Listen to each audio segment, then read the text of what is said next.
Well, hello, beautiful people, and welcome to day 10 of the Black History That Is Not Taught in Schools mini series featuring the Urban Intellectuals Black History flashcards. Once again, this video is not sponsored by Urban Intellectuals. I am simply doing these out for the reason of spreading information about the Black history figures that we are not taught about in schools. So there are 52 cards in each of these decks, and so I will be doing this for 52 days. So that will take us up until the middle of or close to the end of March.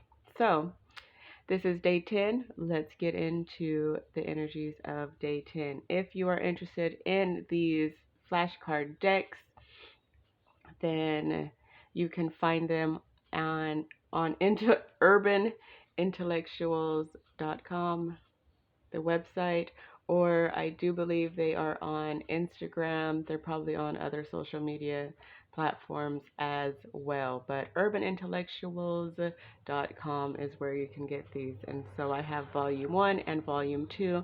There are, I think, up to 5 volumes of these flashcards. So go over there and get some flashcards. So, the volume 1 and volume 2 is Women in Black History. So, let's get into these figures for today. So, looks like we have two beautiful women representing today. So, today, first, we have Claudette Colvin, September 5th, 1939 to present. She is a pioneer of the civil rights movement. 9 months before Rosa Parks, on March 2nd, 1955, at only 15 years old, she refused to move from her seat on a Montgomery-bound segregated bus. She had paid the fare and felt it was her constitutional right to board the bus. She was dragged off the bus, handcuffed, and taken to an adult jail. Colvin is a not much celebrated figure in the African American civil rights movement. Many believe this is because she was perceived to being darker toned and pregnant. Colvin had a child born out of wedlock at the age of 16. On February 1st, 1956, Claudette Colvin served as the star witness alongside 4 other plaintiffs in the Browder versus Gale case. This landmark federal case, chaired by a 3-judge panel, ended the history of segregation on public transportation in Alabama and other states in America. So she was the original Rosa Parks before Rosa Parks was Rosa Parks, basically. It was originally her when she was 15 years old. It was not Rosa that started that, as everybody likes to say. It was her at the age of 15 years old.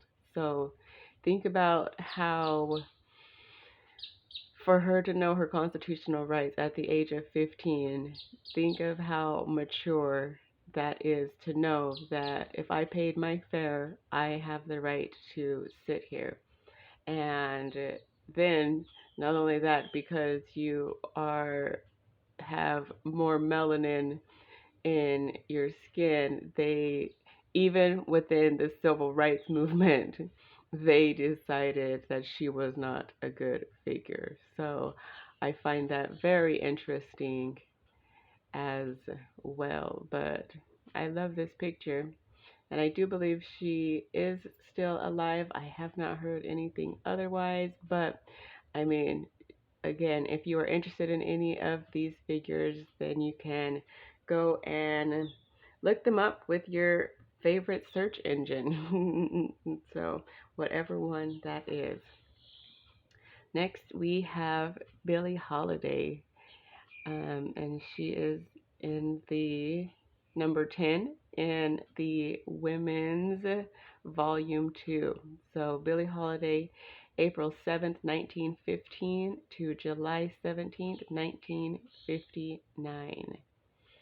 So Billie Holiday is definitely like an icon. So considered one of the best and most influential jazz vocalists of all time, her legacy still influences jazz and many other genres to this day. Despite no formal music training, she developed new vocal techniques and was known for her unique vocal delivery and improvis-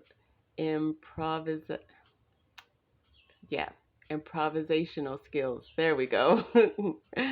Okay. She was discovered on the Harlem nightclub scene and signed in 1935. Her first hit, What a Little Moonlight Can Do, a collaboration with pianist Teddy Wilson, became a jazz standard. She has received four post-hum, gosh, post-hum, I am having issues with words today. She has received four posthumous, whatever, Grammy Awards, all for Best Historical Album.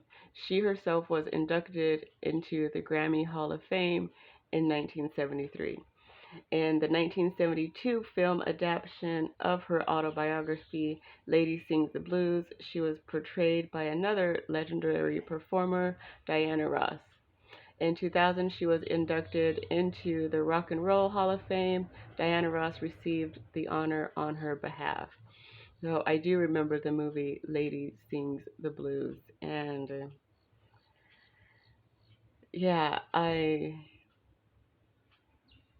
well, yeah, I just remember I was really little when I watched it, and so I don't really remember too much of it. But I do remember that there was like drug addicted scenes and everything like that because they gotta add that part in there. They can't usually just remember people for the greatness that they were.